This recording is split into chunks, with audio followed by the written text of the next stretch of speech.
So we're going to jump straight into our menu. We've got our menu is divided up into 1, 2, 3, 4, 5, 6 different options. Obviously now we've got the touch screen, so we can just bounce along and then choose the sub menus in the menu. So we've got our main tab, and then we have our sub menus within these, which, I mean, again, everything is geared to be able to get you to what you need to get very quickly. Okay, first things first, we're going to jump into image quality. I set my image quality at large step. We print albums regularly at 80 centimeters by 30 centimeters, full spread. When it's a full spread and we do print to that size, you do not see any pixels at step resolution. The pictures come out to be around 3, 4, 5 megabytes, as opposed to large fine, this one, which becomes more like 8 megabytes, and I don't think that is necessary. So I always shoot large step. Oh, excuse me. That's what happens when you've got fat fingers. So I usually don't use the touch screen to deal with the menu, and in fact I'm not going to. I'm going to be using the buttons here. We're gonna shoot at large step. I do not shoot RAW, so we're going to leave RAW as it is. The dual pixel RAW I leave disabled. In my opinion, it is an insanely irrelevant function. The images come out about 100 megabytes, and it gives you like this kind of bracketing for focus on a minute level that, in my opinion, you should just take 2 or 3 pictures and save yourself this ridiculous idea of dual pixel RAW. We're going to forget about that. Again, like I said, things that I feel are irrelevant, other photographers might feel are crucial. Okay, so you can make, if you feel that it's crucial, you can make your own tutorial about using this camera, but we're doing it according to how I use it, so I'm just gonna skip over certain things that I don't feel are essential. Okay, image review, I leave it at 8 seconds. I feel that to keep it, obviously you can't have it off. 2 and 4 seconds doesn't give you long enough, and to keep it on hold, I feel is a bit silly, because if you forget, then it just drains the battery of the camera. Beep, I leave on enable. Okay, I don't know what that one is. If I'm in a very sensitive place where it's where I have to be quiet, I'll turn it to disabled, but 99% of the time I enable. Release shutter without card, I leave on. We have 2 card slots in the 5D Mark IV, just like we have in the Mark III. It wasn't in the Mark II. Now I use a SD card, which is either 64 or 128 gigabytes, that I just leave in there the whole time. And then I have my job card, which is my 16 gigabyte CF card that I'm changing constantly for each job. So I just leave release shutter without card on. It warns you very much. You're not going to it doesn't really make a difference. It's not like you're going to get in trouble because of that. Okay, lens aberration correction, I haven't got involved in. I find that it's just too easy to deal with in Lightroom. You can just click a button on Lightroom, so I'm not going to get involved in this. We click menu to go back. I should probably explain that actually. Let me just zoom out here a drop. So our set button here, we're going to be using, for example, let's just look at beep. So I click set to go in there. Then I use my dial at the back to choose here, and I click set again. If I want to go back, well, right now I'm still in the menu. If I want to go back, it will take me, now the way I have my menu set up is it takes you to my favorite. You use the top dial over here. Oh, excuse me. This one over here. Yeah, this dial allows you to go through the different tabs. And this dial here is within the tabs. Okay, we'll call this the wheel and this the dial. Okay, zoom back in.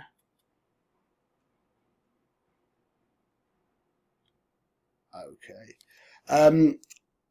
External speed light control. Oh, let me just go back here. External speed light control.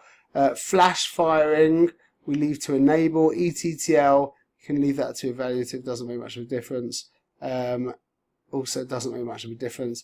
Custom function settings, I don't have my, really this is for the 600 RT. It doesn't make a difference to the 580, and I use a 580. and a lot of people, not many people are using the 600 RT, so you can get all fancy with those settings. I'm not going to get into that. Okay, Leslie, move on to the next tab. Now, exposure compensation should always be set at 0. Now, you can actually shoot, I'm not going to get into this too much, but the people who understand will understand. You've actually got exposure bracketing. Now, if I use my dial as opposed to my wheel, the dial is on the top of the camera, I can exposure bracket by moving, I'm not going to explain exactly what that is now, and then I can click back to go back here. ISO settings, right now that's what it's set. Range for stills, L2 is really useless, but to shoot on this camera to go past 12,800 I think is not really a good idea at all. This is just your maximum. I leave it on that. It doesn't really make a difference. Minimum, however, I do leave it on 50. That does make a difference. You can go up again by, once you've pressed here, you can now go, this is going to be your minimum ISO, which means the lowest ISO you're able to get to. Some people say that the quality degrades at 50 ISO. I don't think that is the case, to be honest, or if it does, it's so irrelevant that it's so minute that it doesn't really make a difference. Okay, auto range, I don't use auto ISO, but I keep it set to 100 and 1280. That's if you're using auto ISO. Minimum shutter speed, we're not going to get involved in that. Okay, auto lighting optimizer, just leave that to off. White balance, okay, you're going to be able to adjust your white balance by using one of the buttons on the top, so you don't need to think about this. Now, custom white balance is helpful.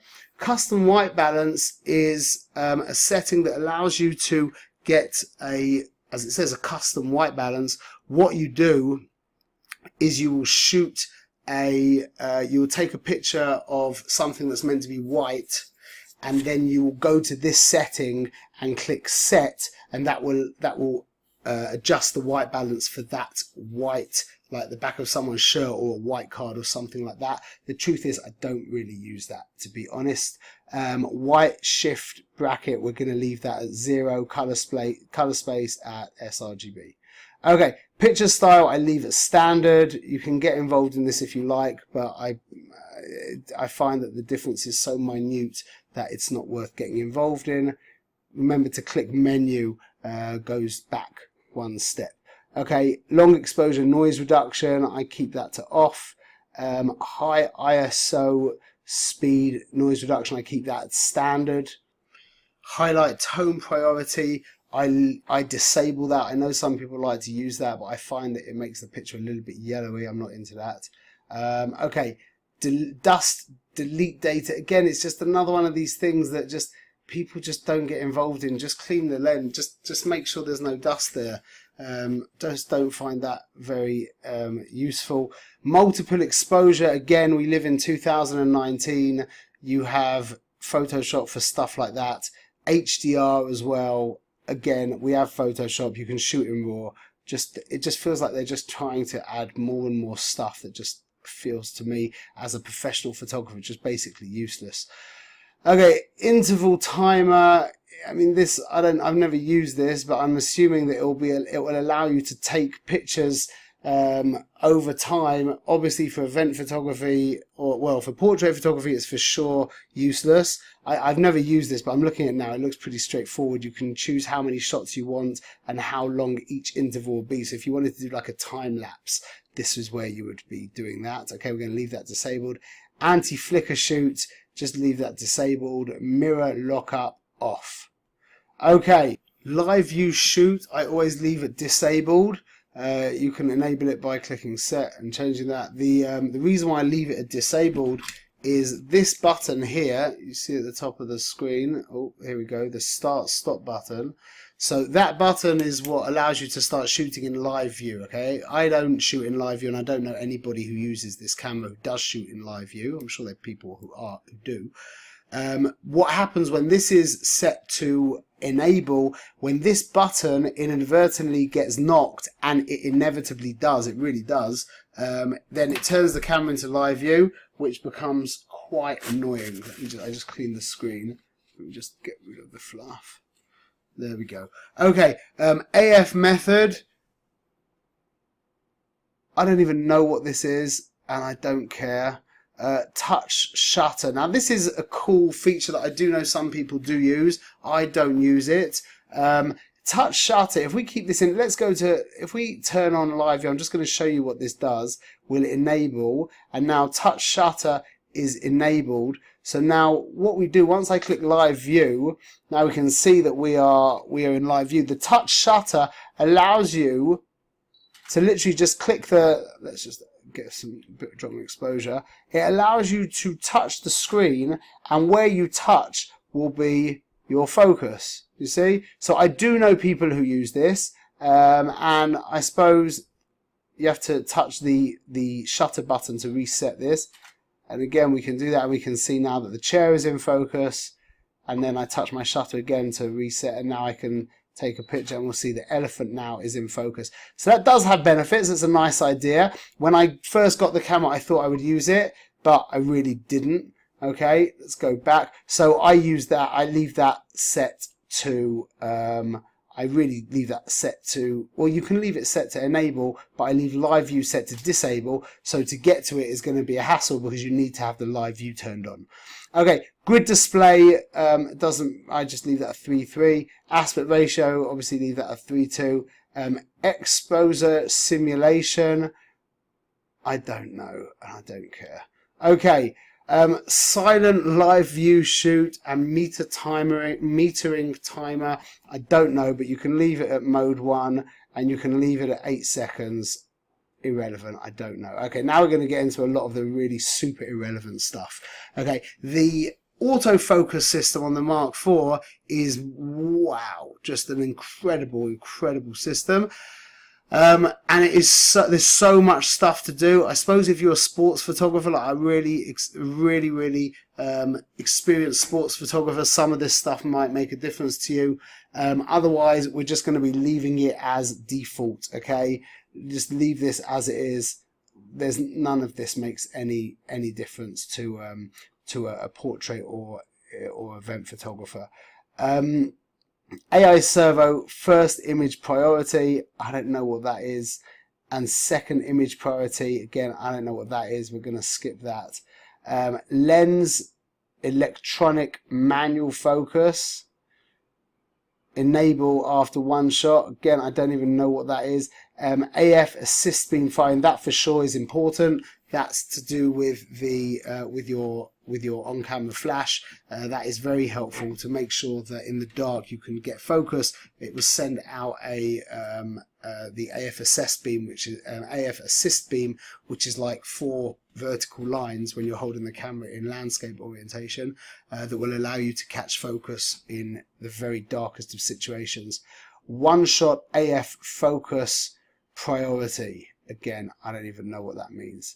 Okay, we're getting to more important, helpful things in a minute. Okay, lens drive when AF impossible. So that just means that your camera is going to be going when you can't get focus. So it doesn't really make such a difference for the lenses that I use. I only use a 24-70 and an 85mm lens, so the focus is not crazy. Whereas if you're using like a 200mm or 300, or obviously more, then you're going to have a very long focusing range. So that's not, again, it's just so small. These things are just so small. Now we're getting to some important stuff. Okay, selectable AF point. Now we want this to be on all points. Okay, I don't understand what the benefit of having this on anything less than all points would be. So just going to keep that at all points. By the way, at this point, I'd like to just show you this idea of the info help. This is actually very helpful. We've actually got on each, I don't know why it's just now that I thought to show you this, but info help does help you. If you're looking through this and you want to spend some time getting familiar with your camera, which I suggest you do, it's a good idea, to use info help, that actually gives you a little explanation of whatever it is you're looking at. Okay, so anyway, we're going to leave that at all points. We're going to go back. Okay, selectable AF area selection mode. Now this is important. Now the truth is I actually never use the spot focus, so you could probably turn off the spot focus. I find it to be inaccurate personally. If you want to leave it on, you can leave it on. Let's just say we'll leave on all of them. Okay, we're going to leave on all of them. Now we're going to see in a minute, or not in a minute, in a few moments, what these actually are. These are going to be the different focusing areas that we are able to use. So this is our default. Our default focusing area is this guy over here. This is single point, and we are going to be shooting in this most of the time. If you're using an 85mm lens, then that really, for me, in my opinion, is the most sensible option. And for portrait photography, I'm using this. It's very accurate. Apparently, it's not as accurate as the spot focus, which is super accurate, but I don't find that to be the case. So I should say super precise. You can be even more precise. It's a smaller point. I don't find it to be very accurate though. So I'm usually here. Expanded focus. What this does is when you look through the camera, you'll see that not only is the middle point lit, but you have 4 small points around it. That means that if the camera can catch a line, not just in this middle point here, if a line goes over here or over here, the camera will be able to catch focus. And it's the same here, which is like, this is called double expanded or something like that. Does it have the name of it? Surround. Okay, this is called expanded, this is called expanded surround. Okay, and that's a zone. So expanded surround is basically the same as your regular surrounded, but you just end up with another 4 points around it. It just gives you more accuracy for being inaccurate, more chance for being inaccurate. It's good for dancing pictures at events when things are moving quickly. Sports photographers, I'm sure, would use this all the time. But for regular portraiture, I find that the single point is the best option. But we can leave all of them lit. Doesn't make such a difference. Okay, let's keep going. AF area selection method. Now, this is how do you flick between those different modes that we just saw. If you want the single point, then how do you change from a single point to the expanded point to the expanded surround point, etc. So the way that I do this, I have this set to main dial. Now what that means is when I press this button over here, I'm going to actually see if we can actually look through the lens to see this. Now this button over here is you'll see, let me take this off here. Now this button over here, I need to just try and keep the focus. I hope I don't drop my camera. This button over here, I can't show you now. This one. This is how you're going to be scrolling through. Now when I have it set to what I just showed you to set it on, let's see if this is going to work, if we can actually look through the lens. So I think we actually can look through the lens. Just bear with me a moment. That's me putting my videoing camera through my lens. It's a little bit dark, but you're just going to have to get over that one because I can't change the settings on my video camera here. Now, let me just, 1 second. Let's just keep this over here. There we go. I just need to have the focus, which is there. Okay, so now we can see that this is you can see the focus point here.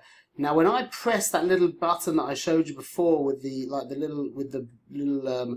crosshair with the squares, now that happens. Now when I move my dial, not my wheel, my dial, now I'm able, that's 1 click to the right, that turns to expanded, that's expanded surround, and again this one takes you to the whole point, the whole area in the middle. This is the entire frame of all the points, and this is back to the spot focus, and this is back to the single point.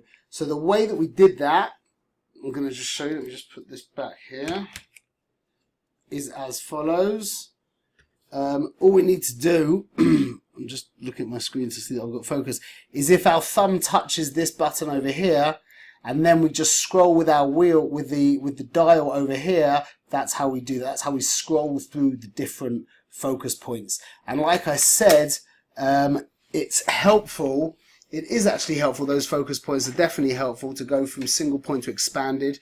Like I said, the expanded focus point is good for things like dancing or running pictures, people running, any kind of movement where it's difficult to be very precise. And the single point focus, which is our default, is going to be what we're going to be using for general everyday photography.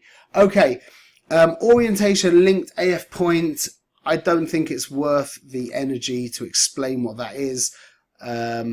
In fact, I don't think it is, and I'm going to miss it. Okay, the AI, again, we'll leave this to auto. I don't even know what these things are. I don't know, I'm sorry. Okay, now our AF point selection movement, we're getting into the world of vaguely useful. Just vaguely useful, it's not particularly useful.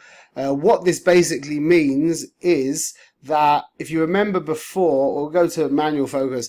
I can't show you because it doesn't allow the points, but let's say we have our focus point in the middle here. Now as we use our joystick, we can move our point from here to here to here to here, and then it will get to the edge of the autofocus range. Okay, it can't go further than that.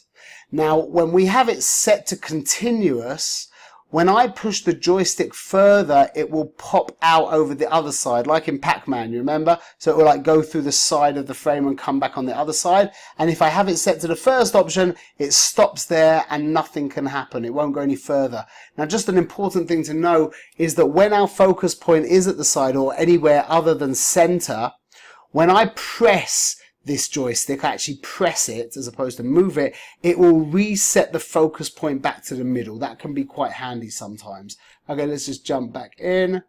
Okay, AF point during focus, we're just going to leave that. VF display illumination, leave that as on. AF status in the viewfinder, that's just talking about when you look inside. It's just so silly. All of this is just so silly and just pointless. AF micro adjustment. Now this is a good idea that's very difficult to deal with. What you'll find, I'm not going to get too involved in this, but what the micro adjustment does is if you're having issues with your focusing, and it can be that certain lenses you'll find that it's always back focusing, which means if you're focusing on the eyes, the actual focus point will be like a little bit behind the eyes, like closer to the ears, and you'll have out of focus eyes or forward focusing, etc. But when you're finding that your autofocus system isn't working very well and you're generally off with certain lenses either a little bit forward or a little bit back, and you're sure that you're not making a mistake, you can get involved in your AF micro adjustment. Okay, we can do it by lens or we can do it by all lenses together, and basically what you do here is you click on info to change, as it says here. So we're going to click info. Now we can basically click, we're using our, oh, 1 second, you have to click the set button, and now you can basically set this. So basically what this means is that as I focus my camera on X point, if I roll my button like this, it's going to be 5, I don't know exactly what that is, if it's I don't think it's millimeters, it's some kind of wacky optical number, but basically that means that as I focus my camera, it's actually going to obtain focus a little bit further forward. Okay, and this is going to be when I focus my camera on X. So if I'm focusing on the elephant's eyes, the trunk of the elephant will be in focus if I go this way. If I focus on the elephant's eyes, the ears of the elephant will be in focus if I go this way. Do not get involved in this unless you really feel that you need to. If you're really having a problem with focus, then this is the place to change that. In fact, I don't know why this is on. I'm going to make sure that is disabled. Okay, good, we're off. Okay, let's keep moving. Protect images. So this is a handy way. We're going to see a little bit more how we can adjust some of these buttons to actually do this quicker. Protecting images basically means that, let's just go back here. If you protect an image, then you want to delete all the images in your card. It will keep the protected images. Please note that if you format the card protected images are not saved. Okay, this is all very straightforward. You can have a look about this yourself. Okay, rotate images. I'm not getting involved. We don't need to get involved in that. Erase images. You've got a couple of options. Very straightforward. Print order, don't care. Photo book setup, don't care. Image copy, don't care. Raw image processing, I don't shoot in RAW, so we're not going to get involved in that. Next, cropping, resize, rating, slideshow, don't care. Image transfer, leave as is. Okay, image jump. This is important. This is important. You've got an option with your dial at the top of the camera. Remember, not your wheel, your dial. What do you want it to do? So I have it set to 100 images, which means I'm able, when I want to, I'll show you how this works. If I click play, and I'll make sure that I'm looking at my, 1 second. Oh, let's turn this off a second. We'll be looking at this card. Okay, now I click play. Okay, now if I click, let me just zoom out a little bit here. As I use my wheel, now obviously I'm going to be clicking through single pictures. Okay, this is from a wedding that I shot a long time ago, and I can scroll very quickly. This is another advantage of this camera, is the speed, the responsiveness over the Mark III is quite an improvement. However, that's just one picture at a time. If I use the dial at the top, now I'm scrolling through 100 pictures at a time, which is great if I want to try and get to a picture much later on in the event. So if I want to get to, let's say, a picture in the dancing, for me to go through singular images will take me forever, whereas if I go through 100 images, that will get me there much quicker. Okay, so now you can actually scroll through the images very quickly with this dial, and with this dial you can go through 100 pictures. Now this is bunches of shoots, so you'll be able to, I can actually scroll through weeks of months of pictures within no time whatsoever. Let's just jump back into our menu. Now, where are we? Yeah, so we've got a few options. We can have it just as one, which would be useless and silly because we've already got one on our dial. Okay, I have photographers who shoot with 10, that's fine. I personally like to shoot with 100, so I can flick through 100 pictures at a time. You can adjust it according to date, folder, videos. You can have it to go through your saved images or your rated images. Okay, again, I think it makes sense to leave it at 100. Okay, now let's keep moving. Highlight alert. I keep that to disabled.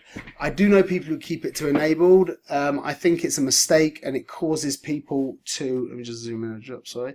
It causes overexposure. From my experience, from my photographers who have used that, I found that it causes overexposure. Basically what it means is that if I click enable and now I take a picture and I overexpose, just overexpose, you'll see this black thing is telling me now where the overexposure is. So I could just, now I'm less overexposed, so that black thing would have reduced itself.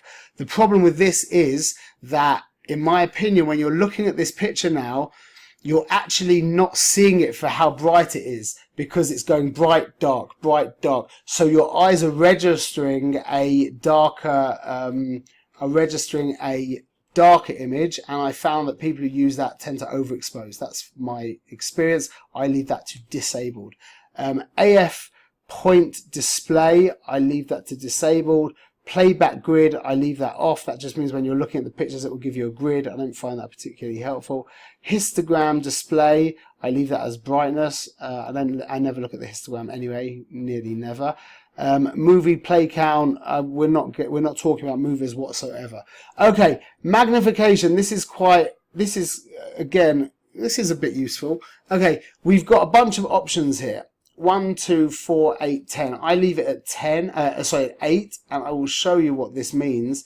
Now, when I take a picture, let's just get rid of some. 1 second. Is my elephant exposed? Yeah. Okay, so now when I take a picture, and now I press this button over here, my magnifying button, it will take me into ×8. Okay, it takes me into ×8. I can now move around my screen by doing this. But the way that I set it, if I have it set to one of the other ones, instead of it taking me into ×8, it will take me into either more. It will be more magnified when I press that. But we're going to leave that at ×8. I find that makes. Just one thing that I wanted to mention here is one of the new features on this camera is once I've taken a picture. Oh, excuse the mess in my office. Once I've taken a picture, like I showed you before, we can press the magnifying glass, and I've set that to take us into ×8. Then I can use my joystick to move around. Let me just show you what would happen if I set that to ×4, for example. Now, when I take a picture and I press my magnifying glass, it will zoom in a lot less. Okay, very simple. However, this is really, really a cool feature. Once I've taken a picture, this is a very cool feature of the Mark IV, is I can now just go like this with my fingers to check the focus. That really is quite a nice way of doing it. So I can just check over here by moving my fingers, expanding my fingers over there, and then I can obviously move around the screen like that. So that is a nice feature that was upgraded from the Mark III to the Mark IV. Sense. Control over HDMI, I never use this anyway, so disable, enable doesn't make a difference to me. Okay, now we are into the custom functions. This is where this camera really does fly. The truth is, I've never really realized how much superfluousness, if that's a word, there is on this camera. There's so many functions that are just so unnecessary and just so relevant that I can't imagine. Like, the way I use my camera, I know compared to a lot of the photographers that I'm in touch with, is much more. I use the functions much more. So according to what I understand, most photographers are not going to be dealing with a fraction of any of what's going on in this camera. Okay, let's jump in. Record function and card folder select. So now this is an important option. Now, to run the backup system that I run, the way that I do it is I mentioned this to you earlier, is I use a CF card and a SD card. Now the SD card that I use is a 64 or 128 gig card that stays in the camera, and I just leave it. That means it will last. It depends how much you shoot. Obviously, it depends. In the busy times, you know, over the summer, it can last me for a week and a half or 2 weeks, and then in the winter, it can sometimes last me for 2-3 months. It really depends on how much you're shooting. But with this system, that means that I have my SD card constantly in the camera, recording over and over for every shoot. For each shoot, I put in a new CF card, which I blank for the beginning of each shoot, which means that I have my job card and then I have my backup card. The way to run it, if you want to run it the way that I'm running it, which in my opinion is a really sensible way of doing it, and it gives you a backup, a automatic backup, without having to think or do anything. Just like I said, you change the card once every month or 2 months or something like that, is you need to be at record to multiple. Okay, I'm not going to explain what the other ones are. I'm just going to assume that we're going to be doing this. So we click that to record to multiple. Okay, playback. This is depending on which pictures you want to see. If you want to watch the playback of the CF card, you would click this one, and if you want to watch the playback of the SD card, you'll click this one. Okay, we'll leave it there. And then this is the different folders that you've got on your camera that you can just quickly look at. If I go back and then look at, if I look at my SD card, which has got lots more pictures in, now that's got, it will show me the folder names, and I can flick through the different folders to look at. I don't ever use this function. Okay, let's just keep that playback card. We're going to show you a quicker, easier way to get to this. I'm going to press menu again to take us back. Okay, file numbering auto reset. I think that makes the most sense. Just means every time you start a new job, it's going to begin from 0. File name. Now this is an important thing.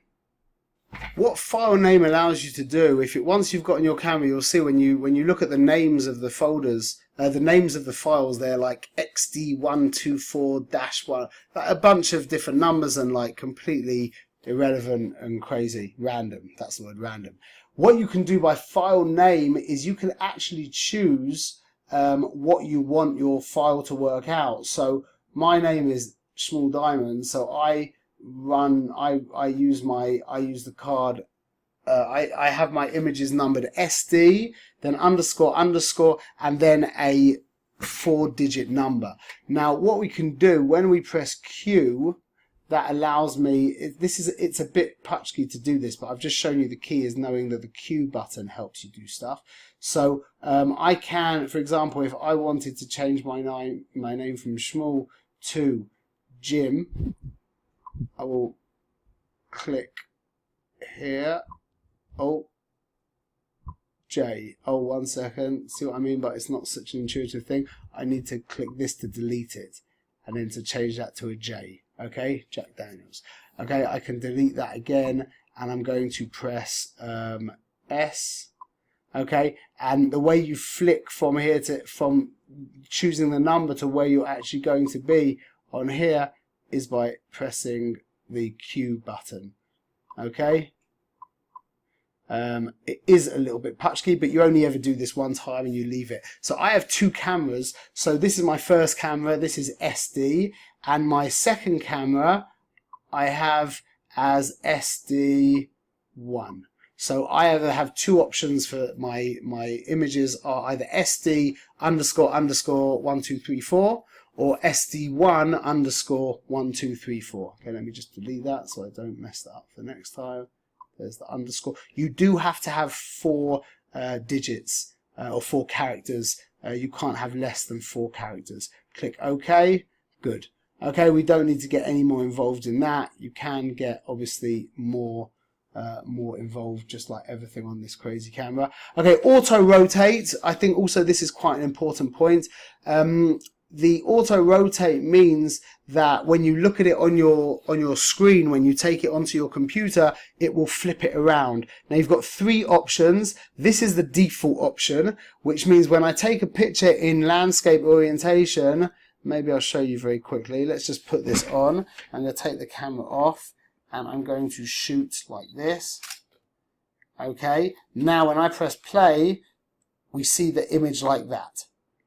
Whereas if I was to select the other option, let me go back into the menu. I can now go backwards because we're closer this way. And I click here. Now when I press play, we see it like that. Now you might think, yeah, but I want it to be flipped around the right way.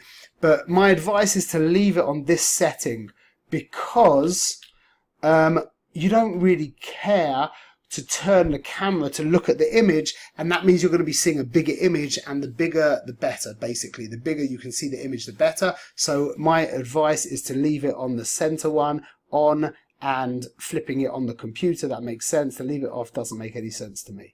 Okay, format cards. This will allow you to format card 1, okay, and this will allow you to format card 2. Okay, very simple. The speed of the format on this car, on this machine, is actually quite a lot quicker than the previous camera, especially from the Mark II. Okay, to our next, the next option, auto power off. I leave at 8 minutes. Okay, LCD brightness. When you buy the camera, it's automatically set to auto. Do not leave it on auto, in my opinion. I would leave it on manual in the middle. I'm not going to get too involved in explaining that. But yeah, I think we're going to leave it like that. I think that's worth the time to explain. Okay, cool. LCD color tone. You can have a look at that yourself. Okay, date and time. Very important to make sure you set the date and time. I'm in Jerusalem. There is no... you can't get Jerusalem here, so the closest to us is Cairo, so I set it like that. Very easy to just change the time up and down like this. You can select it with your finger, or you can oh, why doesn't it work like that? Oh no, so it works with the wheel as opposed to the dial, and then I click here and then it works again with the wheel. Dial doesn't make sense.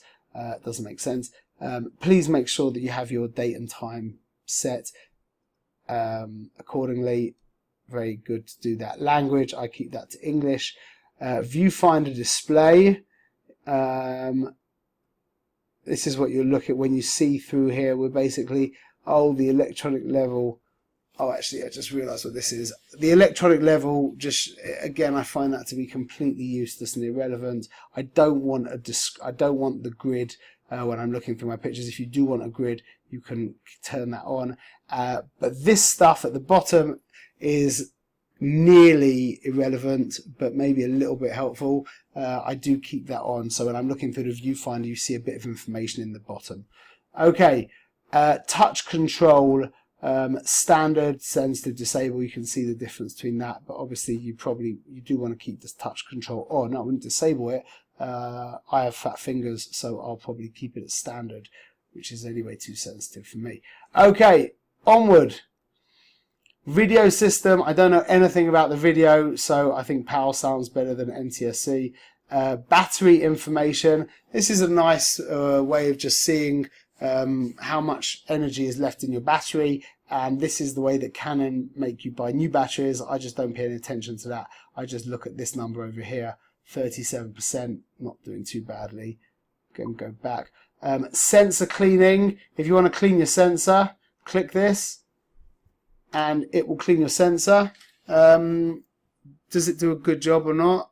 I find that I rarely have any dust particles on the camera. The truth is though, when we turn the machine off, it anyway gives you a sensor clean. So to need to do that seems to me a little irrelevant generally. And when you turn it back on, it also gives you a sensor clean. Let's jump back. Info button display options. So now this is kind of helpful. I do not have the electronic level. That for me is completely irrelevant. Maybe if you're an architectural photographer, that might make sense. But you can anyway see generally. But that just shows you how level your camera is. Quick control screen I do leave on, and custom quick control screen I also do leave on. That just means that when I press info, now this gives me a bunch of information that we'll talk about maybe in a bit.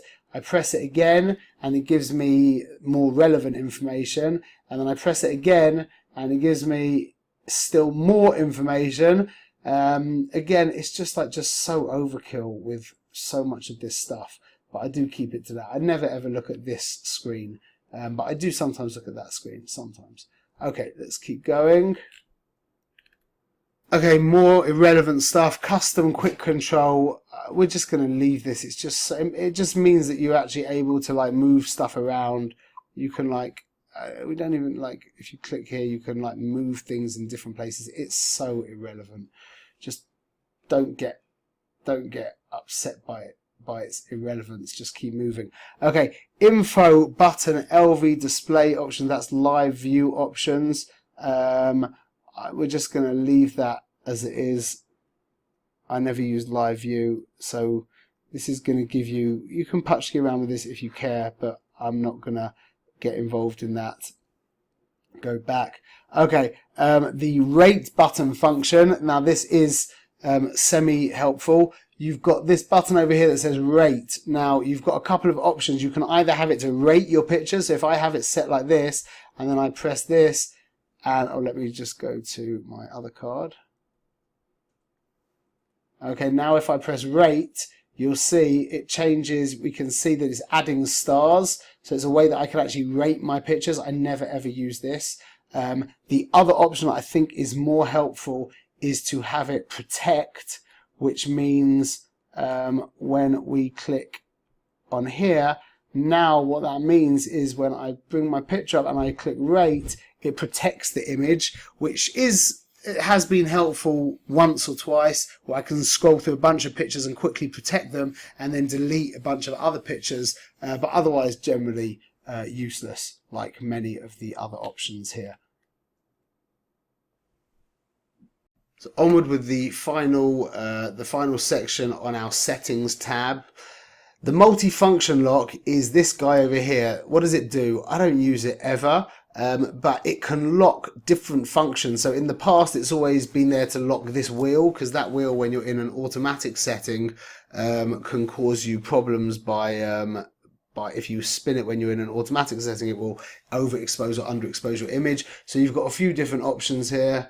You can have it lock the dial at the wheel at the top, the dial at the back, this guy here, this button here, and the touch screen. Again, kind of not very important. Okay, now custom shooting mode.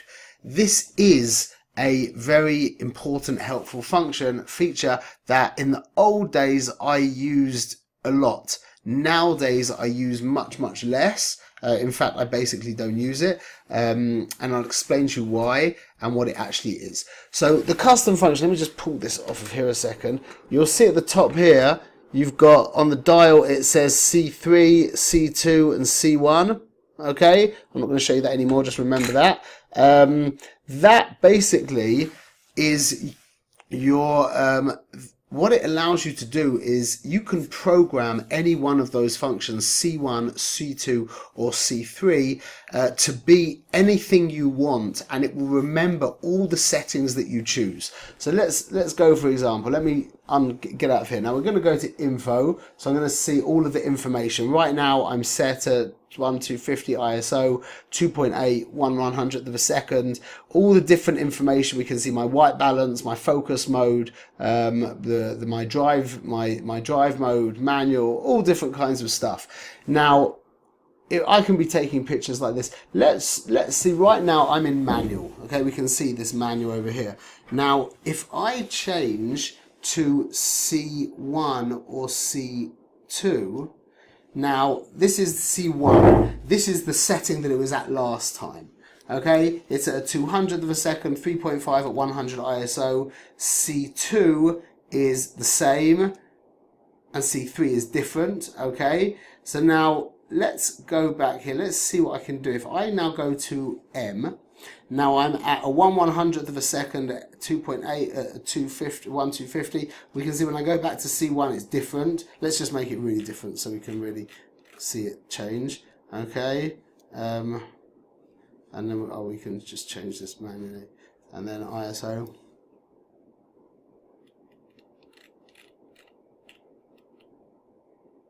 Okay, so now C1, if I change off and then come back, C1 is now set to a 125,000 of a second, f20, 32,000 ISO. Okay, now when I go to M, now if I go back into my menu and I now go to custom function shooting, now I'm on M right now. I'm going to click register settings. Now my M, which we said is 2.8, whatever it is, I'm going to now change that to C1. Okay, so select the custom shooting mode to register settings to custom shooting mode C1, which means now whatever my camera's set at, which as we saw before, let me just click OK. Now right now I'm going to go back to this mode. Right now I'm in M and my camera's set to a 100th of a second, 2.8, 1/250, and all the different options that it's set at now. And you saw before that C1 was set at all kinds of wacky stuff. Now when I go back to C1, it's going to be set at what manual was set at. I can even do that if I would like. Let's go to AV now. I'm going to open up my aperture to 2.8. I'm going to change my ISO to, let's change my ISO to a 200th. Okay, now this is going to go away in a second because in AV, obviously your shutter speed is controlled by the camera. So now I'm going to go back to this setting. Okay, and I'm going to now change register settings. This time I'm going to do it to C3. Okay, click OK. Now when I go and change my camera now to C3, we will see now that C3 is set to what I was just before. So now you may be asking the question, okay, so Shmuel, who cares? This is just another one of these stupid Canon functions. Like, why do I care? I've already just set it like that. Now, the benefit of this whole system of the C functions is that, for example, if let's say I'm in a wedding and I've got two places that I'm taking pictures of. We've got the pictures of the bride outside, but at the same time they're dealing with I don't know. There's the groom is inside with some groomsmen doing something separate by himself. So now I'm actually having to run from the bride outside to the groom inside. Now, obviously, the settings are going to be completely different. So using the C functions, and please extrapolate this into your own scenarios. For portrait sessions, could be that you've got under the tree over here, you've got a family, and you've got another family posing in a sunshine area over there, or next to a wall or something, and the light levels are different. Either way, when you're shooting in two different locations and you're going backwards and forwards, instead of having to grab your exposures once again, you can set a C function, which means when you go from place A, you'll be on, say, manual. But then if you go to place B, you'll set your C function, or whatever situation. It could be the white balance is different, different shutter speed, aperture, ISO, whatever it is. It means you can flick back and forwards to different places without having to get involved in re-establishing your settings. So the reason why I don't use this anymore is, I suppose, over the years, with all the practice, you just kind of get used to being able to change everything so quickly that it just doesn't really make such a difference anymore. So I really don't use it anymore. But in the old days, I really did use it a lot, especially in Jewish weddings when you're going very frequently, because it's always separated with the men and women in different places, that you're going from two different places again and again and again. So I found that this C function really was very helpful. Another thought where it would be helpful would also be, for example, when you're taking pictures of dancing at an event, you could have it set to, on manual, you'd be set to whatever the correct settings are to just get you clean, crisp pictures.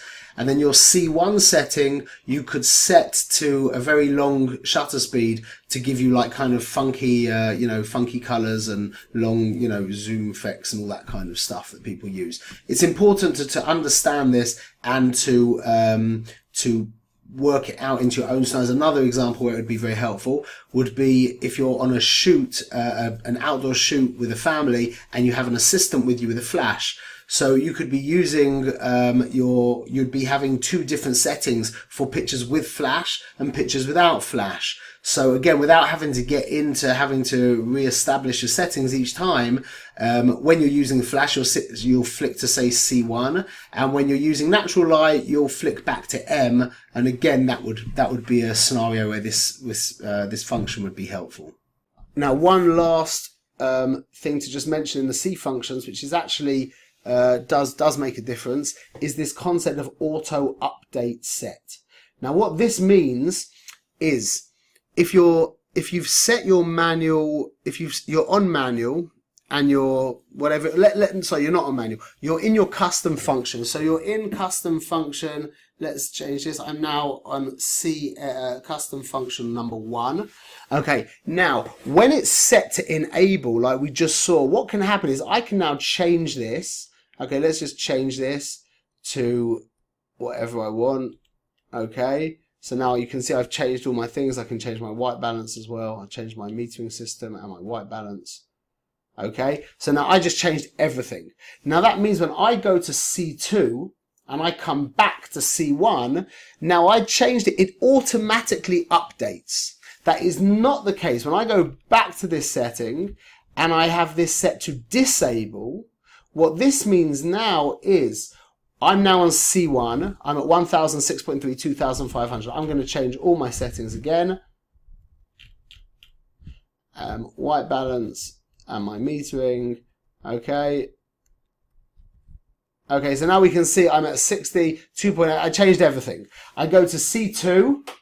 Now I come back and it forgets everything that I did, and it remains at the setting before. So that is the difference between custom function auto update set disable and enable. Okay, I leave that and enable. You have to get used to that, and it did actually make a difference. That was a update in the Mark III, and when that came out, I did really appreciate that. That did make a difference. Okay, clear all camera settings. That just resets all the C1, 2, C, and 3. Copyright information, don't care about. Certification, logo, display, don't care. Firmware, don't care. Okay. Now, again, we're going into the world of interesting stuff. There's a lot of stuff I'm not going to explain too much, and we're just going to move through it, okay? Exposure level increments, without any question, always leave it at 1/3. ISO speed setting increments, always leave it at 1/3. Bracket auto cancel, we really don't care, but leave it at on. Bracketing sequence, again, who cares? Number of bracketing shots, who brackets pictures anymore? Okay, safety shift, I don't even know what that is. Same exposure for new aperture. Again, it's such a small feature, I'm not even going to explain it. It's not worth the headspace. Okay, set shutter speed range.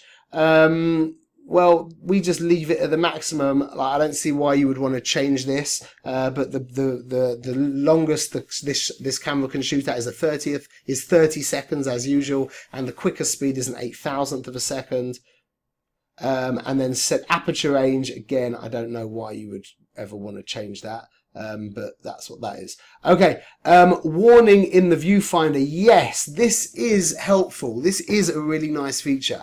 Okay, now what this means is, I'm not going to explain, I'm not going to show you, but if you look in the screen, if you look inside your camera, you will see at the bottom of the screen in certain situations, you will see a exclamation mark, a warning sign in your viewfinder.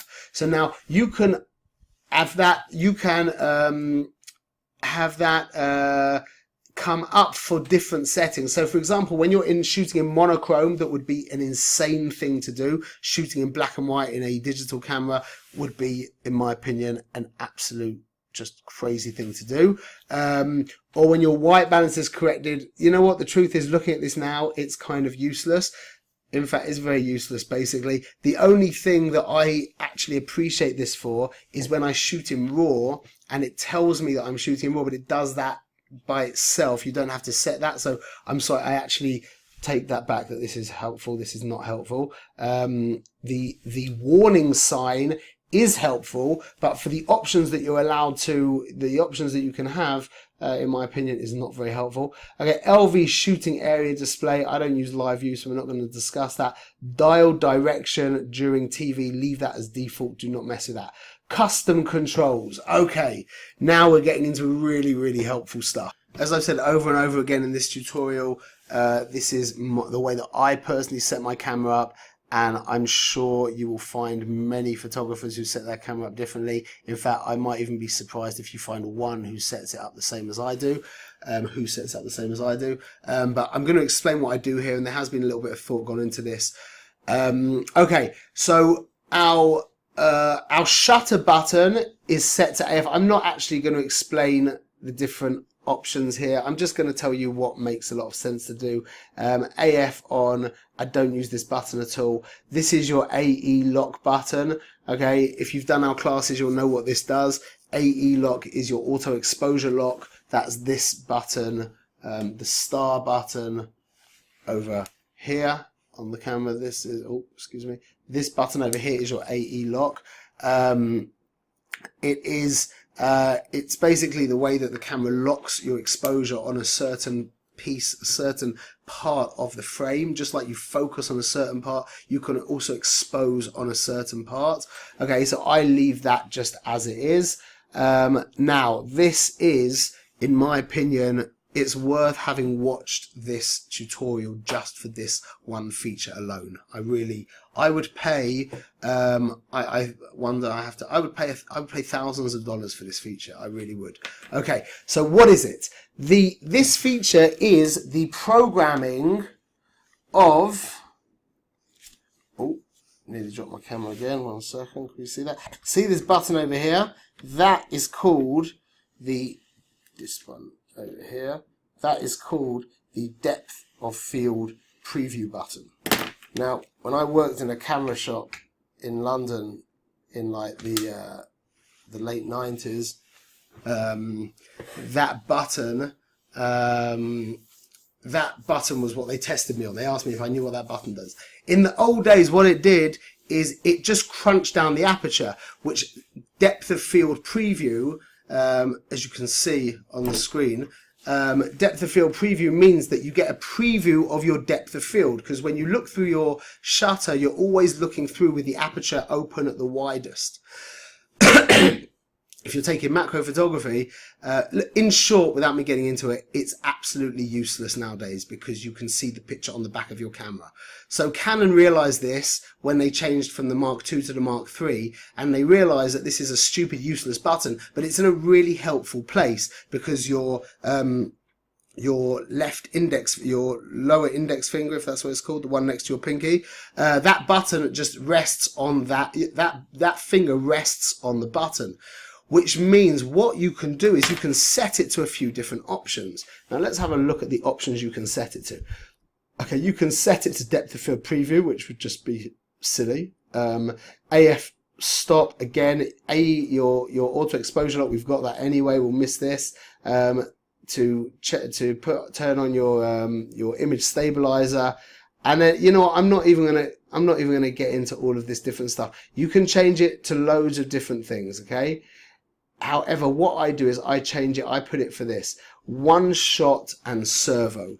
Now, if you know one shot, the function of one shot focusing is you hold the shutter halfway down, it locks your focus. Remember, focus is distance. It locks on that distance. And now as long as you have your finger shut on, held down halfway on that button, your camera is locked on that distance, and you can recompose your camera, you can recompose your frame and take your shot. Now, what happens if you want to have somebody running towards you? Now, if you want to take a picture of somebody running towards you and you lock your focus, by the time you take the picture, they're already much closer to you, which means the distance has changed, which means they will be out of focus. So right now, this is really actually a class on the most basic functions as opposed to the actual camera itself. But AI Servo allows you to take pictures like this, with people running towards you. Okay, so in the old days, you would have had to have pressed, if you can see in my, you would have had to have pressed this button over here, the AF drive, and then scrolled through the different options until you find AI Servo. By the time you hit AI Servo, the kid has now already gone past you and you don't have a picture. Now the beauty of this new button here is, I'm just going to come around just 1 second, is now as I can't see on the camera, so I'm just going to assume this is in focus. As I'm taking the picture, I can just, maybe this will help. As I'm taking the picture of people running towards me, all I need to do now, one shot is obviously our default focus because we're trying to recompose and we get our focus and then recompose the frame, okay? But now if I want to take this picture of the kids running towards me, all I need to do is just to drop my finger on this button over here, and I now flick into AI Servo. I will show you that on the back of my camera. The battery is running out, but I think we've still got time. If you see now, if you look over here at one shot, as I drop my finger down, it changes to AI Servo. Okay, so that now allows me to grab pictures like this and like this instantly without having to change any settings, and that, in my opinion, is a game changer. Okay, also pictures like this just wouldn't have been possible without having to go into the back of the camera and putchkey around with trying to find AI Servo. By the time you found it, you usually miss the picture, and then it messes you up afterwards because you have to go back. So this really is an amazing function. Pictures like this, just moving the camera in really close and taking lots of pictures. This is like, I'm just holding the camera down by my knees. I've dropped my finger on the AI Servo button. I'm just going click, click, click, click, and that means we can really nail the focus. We really can nail the focus. Now, another way of using this, which is also a very nice thing, is if I'm using Oh, it doesn't. I can't show you. But either way, if you watch over here, if I'm using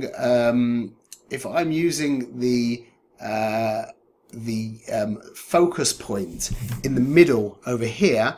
Now what I can actually do using my joystick, we'll talk about this in a minute, I can move my focus point over to a side, and then I can still use my AI servo, but at the side, so I can even get people walking towards me, but to the side of the frame. If I was to be an AI servo in the middle point, now then obviously I'd be focused on the tree. So I've moved my focus point over to here, which allows them to be in focus. Now another point is what we were talking about. I would think the best way of doing this would be to use, excuse my terrible mouse drawing, but to be using the expanded focus when I'm using the AI servo in this mode, when I'm using this button to create my AI servo, because a single point is not going to be generally enough to grab a place. To have the expanded focus is going to then increase your chances of nailing the focus even more.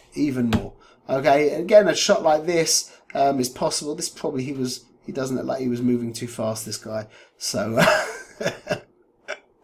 so you might not need the AI servo, but I just thought it was a cute shot to show you anyway. Okay, onward.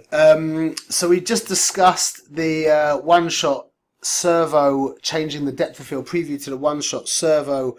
Amazing function that they did actually put in the Mark III, and now exists in the 6D Mark II and the 7D and all the other cameras they have now, even the 80D and I don't think it exists below that. But anyway, so you can see this is where that button is down there on the camera. Okay, lens F we're not going to discuss. Now this is another excellent function. Again, I would pay good money for this function.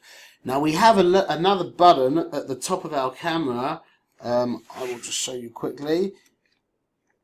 This button here, the MFN button, that is a new button that they put in. The truth is, again, it was in the Mark III, but now you can program this button. It's just another button that you can assign any function, or not any functions to, but different functions to, and they came up with some really good ideas.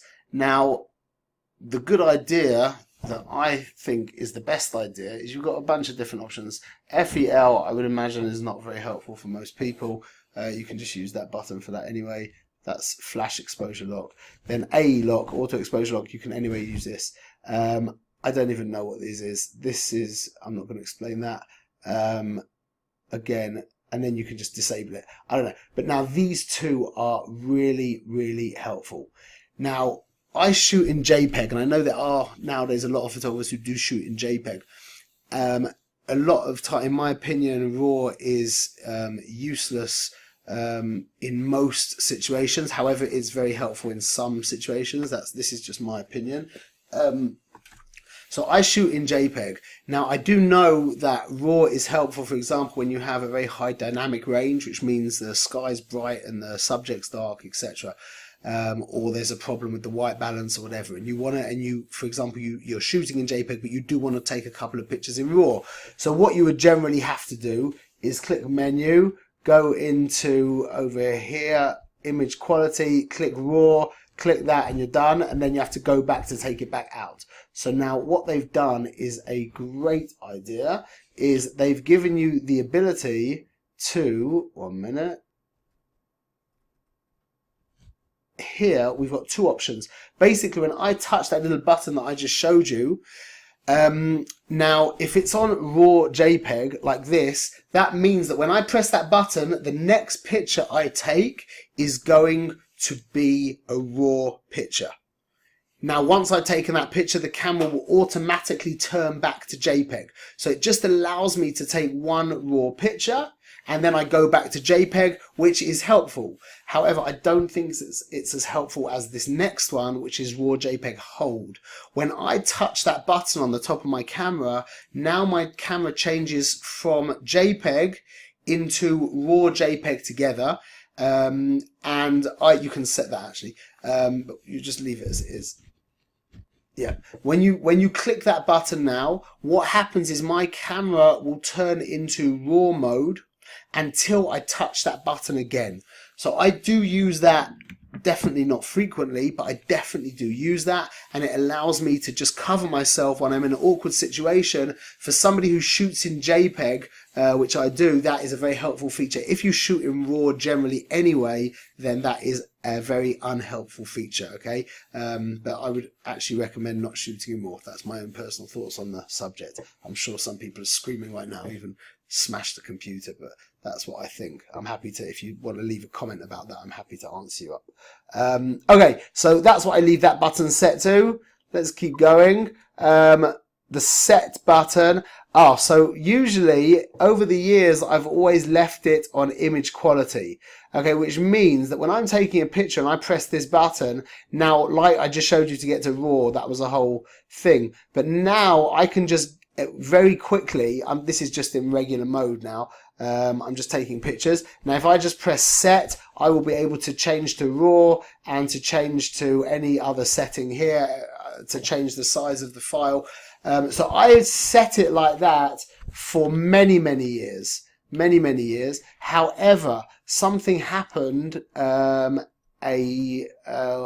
couple of months ago, 4 or 5 months ago, where somehow that button inadvertently got pressed, and I ended up shooting a whole series of pictures at very small size. So the pictures were absolutely useless. They were not even good for the internet. They were like 200, 300 pixels. They were really useless. So I actually turned this setting off. I didn't feel that it was, I didn't feel that it actually helped me enough that the chances of that happening again were so scary to me that I just turned it off. However, to let you know, I did use it set to image quality for many years, and it's just been a recent thing where I actually turned it to off, but I'm going to keep it off now. Okay, TV, AV, we'll leave that. And this is what does this guy do over here. Okay, this joystick, which again is a really nice little feature that came with the Mark III. It was new for the Mark III, but I do use that a lot, and we use that to find the focus point. I will demonstrate what that means I'll demonstrate what that means right now. The benefit of this little button, of the joystick that I just showed you, is that we are able now to, when we're shooting with, especially with a 1.8 lens, we're shooting an 85mm 1.8, which is the lens that I recommend, your depth of field becomes so minute that to get your focus and then recompose the frame very often can cause you big problems.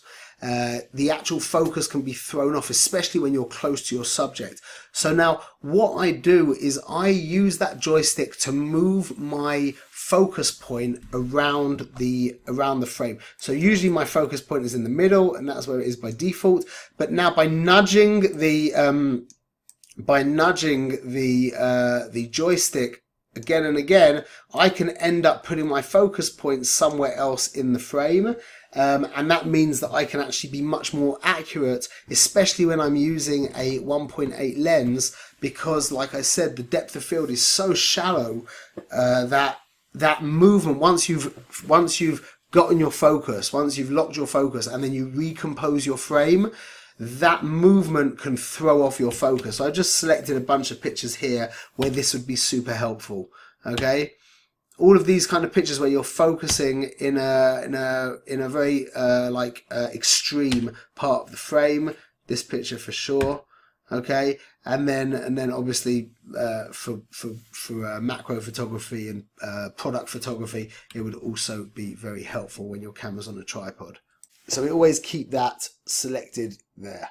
Okay, now this also is a nice idea, and I did want to use it, but I do occasionally use it, but I'm too set in my ways to remember. They added a new button in the Mark IV, this guy over here, okay? Now, this guy, what they actually did, because if you realize now in 2019 with digital photography, ISO has become just as much a variable as shutter speed and aperture. Shutter speed and aperture you can very quickly access by using either the wheel or the dial, okay? And then ISO, you have to press the button on the top of the camera over like here, And then you have to change, what do you do? 1 second, you just do, then you actually change the, then you use the wheel at the top. So that's obviously super inconvenient, not. However, they wanted to push a little bit further and make your life a drop easier. So they've given you this new button that you can change to a few different settings. So I changed it to ISO. I'll show you what that means. Which means if you see my ISO, if I turn my wheel, that changes my shutter speed. If I change my dial, that changes my aperture. Now in the old days, I had to press this button at the top over here, and now I can change my ISO. Now, what a wonderful world we live in. I can now press this button and change my ISO without having to push myself that extra mile and press this button at the top and then change the ISO. Okay, this is the world we live in, where changes are so slim that it really doesn't make really any difference. However, I did think it was cool, and I did try to get used to it. I have it set at that, and I just never remember. So anyway, let's keep moving. I think we finished, yeah, we finished all the custom controls. So really, to remember, the most important things here, which really do make a difference, is the one-shot servo, changing the depth of field preview to the one-shot servo. That's the button on the front of the camera by the lens on the right side. Then we've got the little button at the top of the camera. You can see that here in the picture of the camera over here. That if you shoot generally in JPEG, that is a really helpful feature. Let me just get focus. 1 second. Okay, and then last but not least is this guy setting this to the ISO, which again is pretty useless, but more useful than a lot of the other functions on this camera. Okay, let's keep going. Go back here. Add cropping info, leave it off. Default erase option. Okay, this is also something that makes a little bit of a difference. The question is, if let's just have this selected. Now that means default erase option. Now when I look at a picture and I press delete, now it's on cancel, so I have to move to erase and click erase. Oh, you can see it's protected actually, that's cute. 1 second, let's change a different one. And then I can erase. If I set that button now to erase selected, now surprise, surprise, Canon is going to save me another 0.5 seconds of my life. Thank you, Mr. Canon. And now erase is selected as opposed to cancel being selected. So I'm assuming that most people would want to put it that it would be on erase, selected on erase. So let's just go back here. We will keep this on erase selected. Okay, retract lens on power off. I don't know what that is. Add IPTC information off. I don't know what that is. Okay, clear all custom functions. Don't do that. Now, this is another cool thing which got introduced in the Mark II and then got beefed up in the Mark III and got taken to an even more anal level in the Mark IV, which is your custom, what would you call it? I don't never really needed to call it something. Your favorites menu. That's what we'll call it, your favorites menu, okay? So this is your main one. Now what you can do now is you can actually create not just one favorite screen, but is you can create a whole bunch of different favorite screens. So this is my touch shooting favorite screen, and this is my Wi-Fi setup favorite screen, and this is the next one that didn't get created. Okay, now what this means is you can actually create a screen on your camera where you will be able to access the main features. As we've said again and again and again, there is so much absolutely useless stuff on this camera that to sift through all the myriads and myriads of menus to find what you need to do is just a bit kind of silly. So Canon know that they've created a camera with loads of stupid things on it, so they've given you this option to create a menu which will allow you, save you some time to not have to sift through all of the different options. So I'll show you how I set it up. Again, everyone sets it up in their own way. but I do feel that this is I've definitely thought a lot about this, and I'll tell you what I do. So first things first, at the top of the screen, I have my camera. I have the time and the date, which means whenever I turn my camera, let's just get out of this a second. Okay, so whenever I just want to check the time and date, because I obviously don't have a watch, I just need to click menu and I can see my time immediately. You can then get into dealing with this. We've actually discussed all of this different stuff. This is just showing you what I have here. I have format card, image quality, the battery info, so I can just see how much energy I've got left in my battery, the custom shooting mode, which is very important to be able to get to that quickly if you're going to be using that. Remember the C1, C2 and C3 dials, and then the custom white balance, which I mentioned to you briefly, is the idea of being able to grab a custom white balance by taking a picture, filling the frame with something white, and then you set your white balance to this guy here, and then your white balance will be custom set. Okay, you can look into that. I'm not going to explain exactly. I know I wasn't so clear on that, but this isn't the time and place to explain that right now. And then configure that. So basically I've just got, you're allowed 6 options, and these are my 6 options: time and date, format card, the image quality, battery info, custom shooting mode, and custom white balance. Now let's just look at configure, because this is quite an important thing to know. Now select items to register. Now what the camera now does is it gives you all of the whole menu. This is all the green stuff, all the green stuff, and then comes, I think, the red stuff. No? Oh no, it stays red. Sorry. It's not as crazy as I thought. It doesn't change. It doesn't color code it like it is on the camera. It's just giving you the options to everything. So we've got our delete dust data. We've got all the different AF methods. Every single option you've got in your camera, you can then select one of these, and you'll see the ones that I have selected will be like a black. There we go. Format card is one that I have, so you can see that that is darkened out. Time, date and time is also selected. Battery info is also selected, but I can choose anything that I want. Now going back, that's how you choose. To sort your registered items, we can then move them up and down, okay?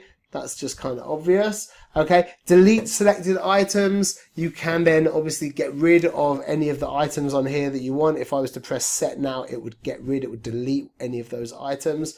Okay, delete all items on the tab. Obviously, delete the tab. Okay, that's another thing that you can just delete the whole tab, and then rename the tab as well. You can change it to whatever you want, but I just call that main. Okay, let's go back. Info is cancel. Oh, excuse me. Now, there is one other thing that I want you to see here. So I'll just quickly explain this. I also have my my touch shooting. Again, when this camera came out, I thought it was quite a cool idea to be able to shoot, you know, the way I showed you. I'll just show you again quickly.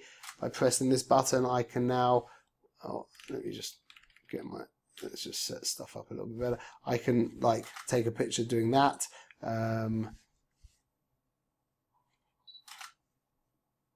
It's silly though that you have to reset the camera by touching the, so I thought that was cool, and I was going to try and start using that, but like most features on this camera, I'm too stuck in my ways to do that, so I didn't. But I did think it was cool enough to have it easily accessible. Again, like I told you, I have my live shoot disabled because I knock that inadvertently sometimes, and that's annoying. So I've got my touch shoot now. Another cool feature is communication settings, how we set up our Wi-Fi. Now, I should actually explain this to you, I think. The truth is, I actually breezed over the communication settings. Please excuse me, that was a mistake on my behalf. I'm going to go back to it now. It's under your under the spanner over here. The GPS settings, I never use my GPS. I don't think most people need to do that. Well, definitely event and portrait photographers. Communication settings. Now, this is one of the features of this camera that is helpful. I don't have a smartphone, thank God, so I don't really I don't reap the benefits of this. But obviously, using this, you can have pictures go from your camera to your smartphone and then upload them to social media, whatever. You can also shoot tethered, which in my circumstances is quite helpful as a teacher.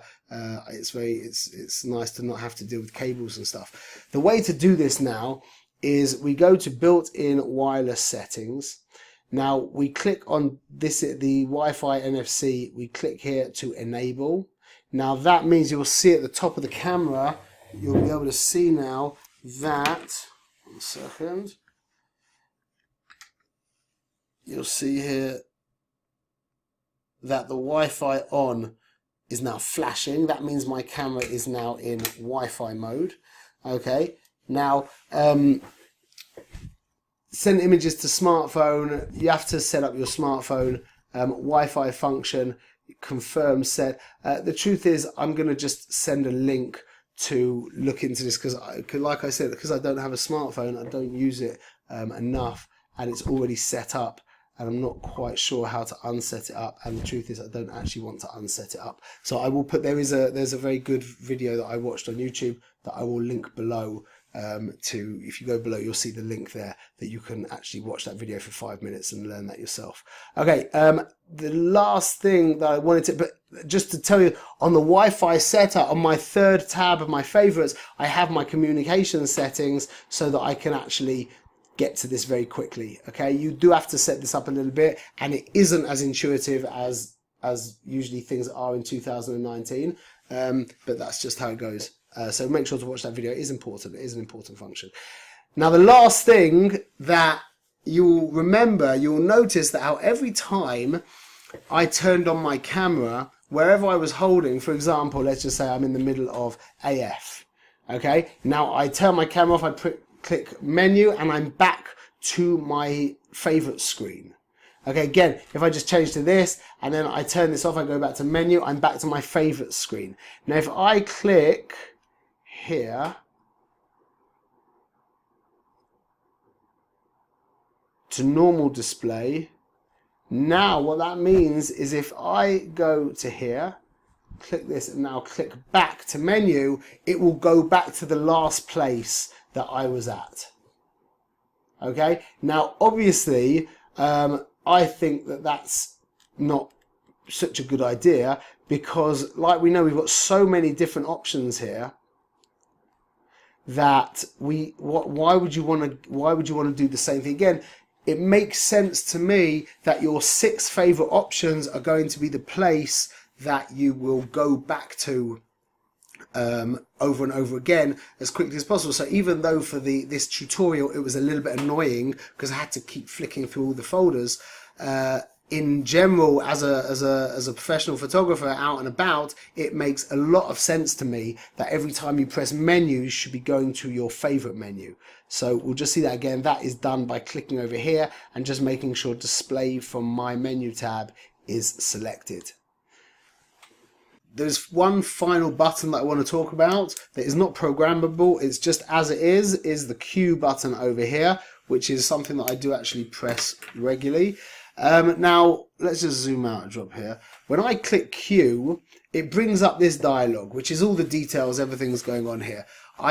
We know that we change our shutter speed by using the wheel, and we change the aperture by using the dial. Okay. But when I press Q, I don't use it. I can potentially change everything by just pressing all of this kind of stuff. Okay, but I don't need to do that. This is always set. So when I press Q, I am able to choose between which is going to be my primary card. So obviously I want my CF card to be my primary card. And if you want to use the backup system that I've spoken about, you can click record to multiple, which is the way I always shoot. And we're set. So I can be taking my pictures. This is all shooting on card 1. 1 second. Okay, this is all shooting on card 1. Now what happens is when I take this card out, okay, and like I said, I leave in, let me just zoom out a drop more. I've taken out my CF card. I've left in my SD card. You can't see that here, but I did. I've left in my SD card. Now I go home, I have the night out, I upload the pictures from my CF card, and I now turn my camera off, I go to sleep. I get up the next morning, it's time for my next shoot. Okay, I open up my hatch here and I stick in my CF card, click it in, close, and now when I press Q, you will see that my SD card has been selected. So all I need to do now is just click here, click set, it's set to record to multi, and we're done. Okay, so I generally at the beginning of every shoot, because I upload pictures from the night before, I press Q, I make sure that I'm set to 1 or 2, I'm set to 1, my primary card, click set, and we're done. That's a quick way of accessing which card to change. The other way of accessing which card to shoot on is actually quite annoying. It's quite well hidden in the back here someplace. If you look, it's really well hidden. So well hidden, in fact, that I can't even find it. But anyway, like we mentioned before, you could actually make it as a part of your on your favorites menu. But like I just said, this Q here is a very helpful, quick way of being able to access which card you want to choose. So that brings us to the end of our tutorial on the 5D Mark IV. I don't really have words for how awesome this camera is. I know I was making fun of it a lot because there's so much silly stuff that's just not necessary. But you have to do that when you've got a bunch of people working for you and you have to just keep developing. So anyway, the actual camera itself is an awesome piece of machinery. It does make sense to customize it and to practice using the features because, like I said, there are some game changers here. And you can really, with the understanding, the deeper understanding of the tools, you are able to create your vision all that more. I mean, you might not even be able to create it otherwise without knowing how to use the tools. So our job as a photographer, although it is in my mind primarily creative, we do need to be clear on the technical side of things because it's just like how do you hold a brush? If you don't know how to hold a paintbrush, then you're going to be limited in how well you can paint. Just like if you don't know how to use your camera or the functions available on your camera, you're going to be limited in the imagery that you can also create. Okay, thank you for watching and wishing you all the very best.